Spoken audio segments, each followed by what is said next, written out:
নমস্কার বন্ধুরা, তোমরা সবাই কেমন আছো? আশা করি তোমরা খুব ভালো আছো। আর আমিও খুব খুব খুব ভালো আছি। সকাল সকাল ঘরের সমস্ত কাজকর্ম দেখো কমপ্লিট হয়ে গেছে, থালা বাসনগুলো মেজে রেডি হয়ে গেছে, সমস্ত কাজ পুরো কমপ্লিট।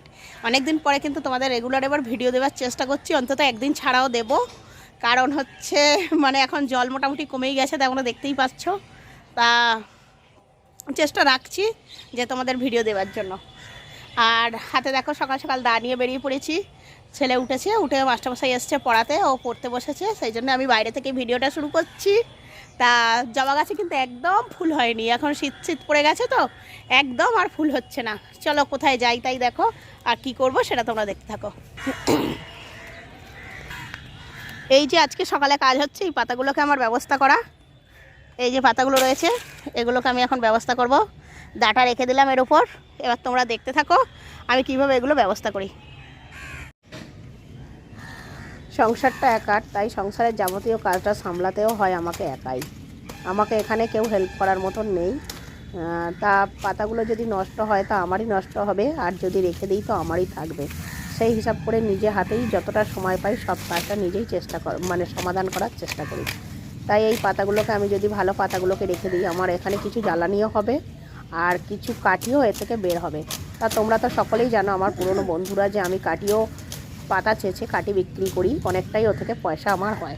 তা সেই কারণেই আমি পাতাগুলোকে একদম ফেলতেও দিই না, নষ্ট করতে দিই না। বর্ষার কারণে কিছু কিছু পাতা নষ্ট হয়ে গিয়েছিল, তা সেগুলো আর কি করব, কিছু করার নেই। সেগুলো কিছু কিছু পরে পাশের বাড়ির মানুষকে দিয়ে দিয়েছি, আর কিছু কিছু আমি রেখে দিয়েছি ওগুলো কেটে কুটে নেবার জন্য, যাতে জ্বালানি হয়। আর এইগুলো একদম ভালো পাতা, কিছুদিন আগেই পড়েছে, তাই জন্য এই পাতাগুলোকে আমি এখন কেটে দিচ্ছি। আর এই পাতাগুলো খুবই ভালো কাটি হবে, তা আমার এখন ঝাঁটার প্রয়োজন নেই, তা বিক্রি তো হবে। 1 কিলো কাটি আমাদের এখানে এখন 25 থেকে 30 টাকা দামে বিক্রি হয়। তা তোমাদের ওখানে, কাদের ওখানে কীরকম বন্ধুরা আমাকে একটু জানিও, যে কীরকমভাবে মানে কত টাকা কাটির দাম।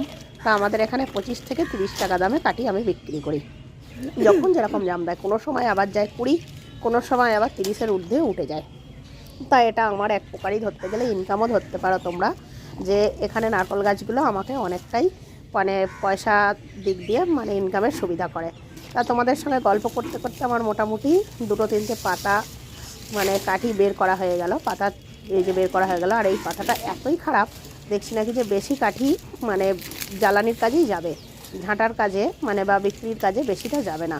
আর দুদিকে করছি, ওই দেখো ওইদিকে ফেলছি জ্বালানির জন্য, আর আমার সামনে যেটা রয়েছে এই যে এইটা, এখানে আমি ফেলছি পাতাগুলো যাতে কাটি হয়। ভালো ভালো পাতাগুলো আমি বেছে বেছে এখানে ফেলছি। তা তোমরা দেখতে থাকো বন্ধুরা, আমি কীভাবে পাতাগুলোকে গুছিয়ে আবার তুলে রাখি। তারপরে ভালো পাতাগুলোকে আমি একটা দড়ি নিয়ে আসলাম, দড়ি নিয়ে এসে আমি বাঁধছি ভালো পাতাগুলোকে। এই পাতাগুলো থেকে আমি সবটাই কাটি বের করবো। 1 কিলো হলেও আমার কাটি হবে, তাহলে আমার এখান থেকে 25 থেকে 30 টাকা হতে পারে। তাই এই কাঠিগুলোকে আমি যত্ন করে এই পাতাগুলোকে তুলে রাখলাম। আমি অবসর সময় পেয়ে আমি এই পাতাগুলোকে ছেঁচে নেব।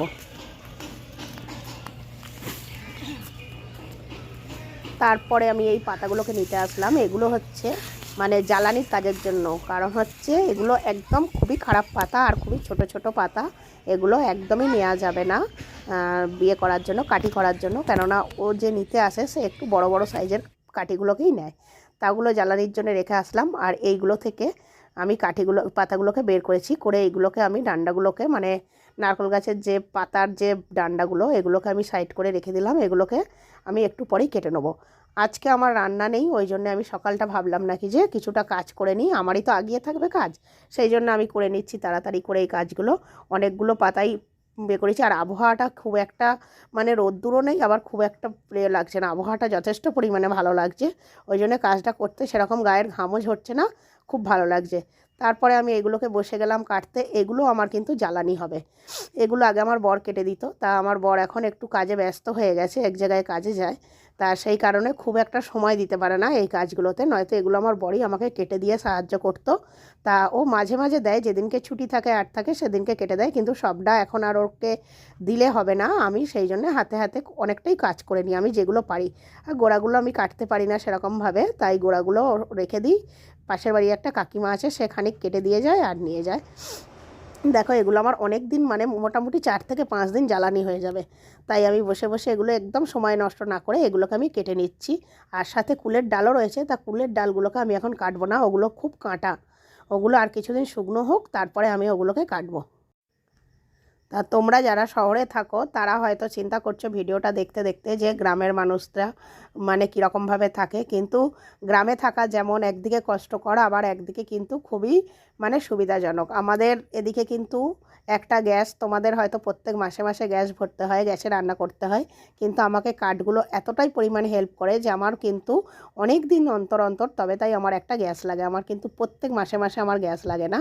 তা আর কাঠের জালে রান্না করতে তো আমার খুবই ভালো লাগে আর খুব তাড়াতাড়ি হয়ে যায়। কিন্তু প্রথম প্রথম কিন্তু আমার খুব অসুবিধা হতো, এখন কিন্তু এগুলো আমার খুবই প্র্যাকটিসের মধ্যে হয়ে গেছে। আর মানুষ কিন্তু অভ্যাসের দাস, এটা একদম মানতেই হবে। আমার কিন্তু আগে এগুলো একদম অভ্যাস ছিল না, এখন আমি করতে করতে করতে করতে একদম পুরো অভ্যস্ত হয়ে গেছি। অতিরিক্ত কষ্ট হয়ে গেছে তাই এইগুলোই কাটলাম। এই যে দেখো এই এইগুলো হচ্ছে কাঁচা কাঠ রয়েছে, আর ওগুলো একদম পুরো শুকনো, ওগুলো একদম উনুনে দিলেই জ্বলে যাবে। আর এগুলো আর পারলাম না, আর এই গোড়াগুলো আমার পক্ষে সম্ভব না। এগুলো কোনো দিন আমার বড় আর নয়তো একটা কাকিমা আছে, ও এসে কেটে দেবে আর খানিক নিয়ে যাবে। কষ্ট হয়ে গেছে, চলো একটু রেস্ট নিই বসে। এখানে রেস্ট নিই, আজকে রান্না নেই, আজকে যাব একটা মানে হরিনাম হবে একজনদের বাড়ি, সেখানে যাব, নিমন্ত্রণ রয়েছে। তা আজকে আর রান্না নেই, ওখানে গিয়ে আজকে খাওয়া দাওয়া হবে। ওই কারণেই বেলা পর্যন্ত কাজকর্ম করছিলাম। আর রান্না না থাকলে তো বাইরের কাজটা তো খুবই ভালো হয়, ওই জন্য করছিলাম। স্নান টান করে নিই, মাথা টাতার যা অবস্থা, নোংরা টোংরা পরে ভর্তি হয়ে গেছে, স্নান করে নিই, করে নিয়ে তারপরে যখন যাব তোমাদের সঙ্গে তখন কথা বলবো। স্নান টান করে পুরো রেডি হয়ে গেছি। বললাম যে এক জায়গায় হরিনাম আছে, নিমন্ত্রণ যাব, আর ও পুজো দিচ্ছে, আমি পুজো দিলাম না, আমি একটু যাব মানে একটু বাজারে বেরোবো, ওই জন্য আমি শাড়িটা পরে নিয়েছি। আমি ভাবলাম নাকি যে শাড়ি যেকালে পরে নিয়েছি, চলো একটু বাজারে ঘুরে আসি। আমি বেরিয়ে বললাম একটু বাজারে যাব, দরকার আছে, আমি দরকারটা মিটিয়ে আসি, তারপর ছেলে আর আমি একসঙ্গে দুজনে যাব। অনেকটা মানে সময় হাতে আছে, এখন 12:30 বাজে, ওই জন্য ভাবলাম যে বাজারে একটা দরকার আছে, মিটিয়ে আসি, এসে তারপরে যাব। এখন দুপুরবেলা রাস্তাঘাট মোটামুটি পুরোই ফাঁকা আছে, তাই আর এই আমাদের এখানে বাজারে যেতে গেলে এই মন্দিরের পাশটা দিয়ে যেতে হয়। এটা হচ্ছে আমাদের এখানে হরে কৃষ্ণর মন্দির, রাধাকৃষ্ণ ঠাকুর রয়েছে এখানে। আমাদের প্রত্যেক বছরই হরিনাম হয়, তোমরা অনেকেই জানো। আবার সামনের বছরে যখন হরিনাম হবে, এই বছরে আমি আবার তোমাদের দেখাবো। দেখো মন্দির চত্বরটা কত বড়, পুরো ফাঁকা। এখানে বুধবারে হাট বসে, তোমাদের একদিন এনে আমি দেখাবো। তা সেই কারণে ফাঁকা একদম, আর দুপুর তো ওই জন্য পুরোটাই ফাঁকা, তাই আমি তোমাদের একটু দেখিয়ে দিলাম। দেখো দোকানপাট মোটামুটি সব বন্ধ হয়ে গেছে, এই কাকুটার দোকান খোলা আছে, সেই জন্য এখানেই আসলাম। একটা চাদর নেবার ছিল, তাই দেখি নাকি সব দোকান মোটামুটি বন্ধ হয়ে গেছে, তাই এই কাকুটার দোকান খোলা ছিল, সেই জন্য আসলাম এখান থেকে এসে। তাই একটা চাদর কিনে নিয়ে গেলাম। বিছানার চাদরটা খারাপ হয়ে গেছে, একটা পাল্টাতে হবে, সেই জন্য তাই এখান থেকে একটা চাদর নিচ্ছি। দেখো আমার চাদরটা নেওয়া হয়ে গেছে, তা আমি আর পেপার নিলাম না, এইভাবেই চলে যাচ্ছি, কাছেই তো বাড়ি, মন্দিরটা টপকালেই বাড়ি, সেই জন্য আমি আর পেপার নিলাম না। এবার গিয়ে চাদরটা পেতে দেবো, দিয়ে তারপর যাব। একেবারে রাস্তায় বেরিয়েই তাই তোমাদের সাথে আসলাম, ভুলেই গিয়েছিলাম ঘর থেকে যখন বেরোই তখন ফোনটাকে অন করতে। তা অনেকটাই চলে এসেছি, তারপরে তাই তোমাদের কথা মনে পড়লো। দেখো এখানে আমিও চলে এসেছি, এখানে হরিনামের বাড়িতে যেখানে আসবো বলেছিলাম।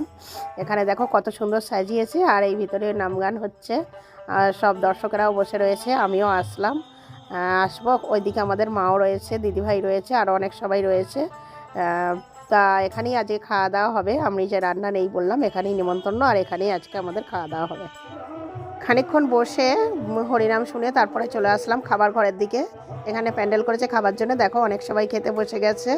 এবার পরের বারটাই আমরা বসবো, আর সেই কারণে আর দেখো কত বড় উনুনে রান্না হচ্ছে, দেখতে পাচ্ছ তোমরা। দেখো ভাত, ডাল, তারপরে বাঁধাকপির চচ্চড়ি, আর হয়েছে শুক্তো। আমাদের আজকে মেনু ছিল এটাই। মা চলে এসছে, আমরা সব খেতে বসবো একসঙ্গে। দেখো মা পিছনে দাঁড়িয়ে রয়েছে, আর এদিকে এরা সব সবজি কুটতে বসেছে, এদের খাওয়া দাওয়া হয়ে গেছে, আর সবজি কুটতে বসেছে রাতের জন্য। এই দেখো এগুলো হচ্ছে আমার জায়েরা সব, তারপরে ওদিকে কাকি শাশুড়িও আছে একটা, এরা সবাই সবজি কাটতে বসেছে। দেখো কত মানে সবজি দেখো, আর এই দেখো কাঠ নিয়ে আসছে রান্না হবে বলে। দেখো কোথায় এসছি, এই দেখো মাঠে চলে এসেছি। অনেক দিন যাবৎ হলো তোমাদেরকে মাঠের কাজকর্ম বা মাঠের কিছু শেয়ার করতে পারিনি। কারণ হচ্ছে যে মানে কি বলবো, মাঠে আমি অনেক দিন পর এসেছি। একদম সর্ষে গাছগুলো যখন ছোট ছিল নিড়ান দিতে এসেছিলাম কদিন পর পর, তারপরে অনেক দিন পরে এসেছি। দেখো এখন সর্ষে গাছগুলো যথেষ্ট পরিমাণে বড় হয়ে গেছে। তা যখন আসতাম তা ফোনটাকে ওই বাড়ি রেখে আসতাম, তাই তোমাদেরকে দেখাতে পারিনি আমি শেয়ার করে। তা দেখো সর্ষে গাছগুলো কি বড় হয়েছে। আর এদিকে ভেরির দিকেও আসছি, দেখি নাকি যে রাস্তাটাগুলো এত সুন্দর পরিষ্কার লাগছে যে কি বলবো। আর এইখানের বাগান টাগান সমস্ত কিছু দাদাভাই একমাত্র বসে বসে সব পরিষ্কার করে। কলা বাগানটাও তাই দাদাভাই শুধু পরিষ্কার করে রেখেছে। ওই দেখো দাদাভাই আবার বাঁশ নিয়ে যাচ্ছে ওই ভিতরে, কিছু একটা করবে হয়তো, কলা গাছ হয়তো হিলে পড়েছে তার জন্য বাঁশ দিয়ে হয়তো ঠেকনা দেবো। দেখো সর্ষে বাগানে জল দিয়েছে, কালকে সবের মাত্র জল দিয়েছে, এখনও মাটি কাদা কাদা হয়ে আছে। তোমাদেরকে আজকে মাঠের এই দৃশ্যটা শেয়ার করতে পেরে আমার খুব ভালো লেগেছে। তারপরে চলে আসলাম বাড়ির দিকে। বাড়ির উঠোনের গোলাপ গাছটাতে এত সুন্দর ফুল ফুটেছে, শুধু দাদাভাই যত্ন করে করে এর গোড়াতে এত কিছু দিয়েছে, তাই আমি তোমাদেরকে না দেখিয়ে পারলাম না। সত্যি সত্যি একদম এত সুন্দর ফুল ফুটেছে যে কি বলবো। তারপরে এখানে এগুলো হচ্ছে রামতুলসী গাছ, তোমরা অনেকেই চেনো যে এটা হচ্ছে রামতুলসী গাছ, সর্দি কাশির জন্য খুবই খুবই উপকারী। তা আমাদের বাড়ি প্রচুর পরিমাণে রামতুলসী গাছ হয়েছে, তা আমিও খাই। আমার তো এমনিতেই অ্যালার্জির ধাত সর্দির ধাত শীতকালে, তা আমি খুবই খাই। তা এখান থেকে নিয়ে যাওয়াও একটা ব্যাপার আছে, প্রত্যেক দিন বাবা নিয়ে গিয়ে গিয়ে আমাকে দেয়। তাই দিদিভাইকে বলছি যেখানে চারা গাছ হয়েছে তুমি এক কাজ করো, আমাকে চারা গাছ তুলে দাও। তাই দিদিভাই ওই যে রামতুলসী গাছের চারা ওখান থেকে আমাকে তুলে দিচ্ছে। এই দেখো একদম মাটি সমদ্ধ আমি নিয়ে যাব, নিয়ে গিয়ে ওই বাড়ি বসাবো। বলতে বলতে আমি এই বাড়িতেই চলে এসেছি। দেখো তোমাদের সঙ্গে আর শেয়ার করিনি, আমি এখানে এসে রামতুলসী গাছটা ভাবছি বসাবো, তাই আমি বসাতে শুরু করে দিয়েছি। কেননা বেশিক্ষণ রেখে দিলে মারা যাবে হয়তো, সেই কারণে আমি এখানে মাটিটা খুঁড়ে আমি গাছটাকে একদম সঙ্গে সঙ্গেই নিয়ে এসে আমি এখানে বসিয়ে দিচ্ছি, একটুও দেরি করছি না। আর এই গাছের বন্ধুরা তোমরা কিন্তু উপকার কে কতটা জানো জানি না, কিন্তু এই গাছ প্রচুর পরিমাণে সর্দি কাশির পক্ষে খুবই ভালো, খুবই ভালো। এটা মানে যথেষ্ট, মানে কি বলবো, বড় বড় নামি দামি সিরাপকে হারমোনিয়ে দেয়। আমি নিজে উপকার পেয়েছি। এই গাছের পাতা যদি খাওয়া যায় মধু দিয়ে, যথেষ্ট সর্দি কাশিতে কাজ দেয়। আর বাচ্চাদের পক্ষে তো খুবই ভালো, কোনো ওষুধ না খেয়ে বা পে করে এটা যদি খাওয়া যায় এই রামতুলসী গাছের পাতা, তা খুবই উপকারী এটা। আর এগুলো হচ্ছে ওই যে মাটির চাকটা তুলে দিয়েছিল সেইটা, ওই কাগজটার মধ্যে রয়ে গিয়েছিল, তাই আমি এটাকেও একেবারে ঢেলে দিলাম। আর একটা গাছ, দুটো গাছ নিয়ে এসেছিলাম সঙ্গে সঙ্গে। এবার কাছাকাছি বসাবো না, ভাবছি আর একটু দূর করে বসাই। তা ওই জন্য চিন্তা করছি যে কোথায় দেবো, চিন্তা করতে করতে এই জায়গাটাই আমার পছন্দ হলো। তাই আমি এই পাশাপাশি কিছুটা অন্তর, মানে এক হাত ছাড়া আমি দুটো গাছকে দিলাম। দেখি দুটো গাছের একটা অন্তত যদি বাঁচে তো ভালো, আর না হলে তো আবার ওই বাড়ি থেকে নিয়ে আসবো, আর নয়তো দানা বীজ ছড়িয়ে দেবো আর কি, সেটাই ভেবেছি। তা দেখি চেষ্টা করে কি হয়। যদি বৃষ্টি একবার হতো তাহলে গাছগুলো হয়তো ধরে যেত, তা থাক যেরকম পারে হোক। গুড ইভিনিং বন্ধুরা, কি এসে গেছে দেখো সন্ধ্যাবেলা। আজকে আমার বর বাড়ি আছে তাই এনে দিল। আমি চাইলাম বেগুনি, আমাকে এনে দিল আরও ভালো একটা জিনিস। এই দেখো কতদিন খাইনি, কি যে ভালো লাগবে যে বলার কথা নয়। এই যিনি আসেন এই ঝালমুড়ি নিয়ে, সে না সব দিন আসে না, মাঝে সাঝে আসে। এত ভালো লাগে ঝালমুড়িটা খেতে যে কি বলবো। আর তার সঙ্গে দুটো মোটা মুড়ি পাইল করে দিয়ে, এগুলো মোটা মুড়ি, দারুণ দারুণ খেতে লাগবে, দারুণ। যদি খাও তো চলে আসো, হেব্বি লাগবে খেতে। কে খাবে তা চলে এসো। চলো আমরা ঝালমুড়ি খেয়ে নিই, আর তোমরা ভিডিওটা দেখতে থাকো। না সরি, দেখতে থাকতে হবে না, শেষ করে দিচ্ছি ভিডিওটা। টাটা, আজকের মতন এখানে ভিডিওটা শেষ করলাম। আবার দেখা হবে পরের একটা ভিডিওতে। তোমরা সবাই ভালো থেকো, সুস্থ থেকো, আর যদি ভালো লাগে লাইক একটা করে দিও।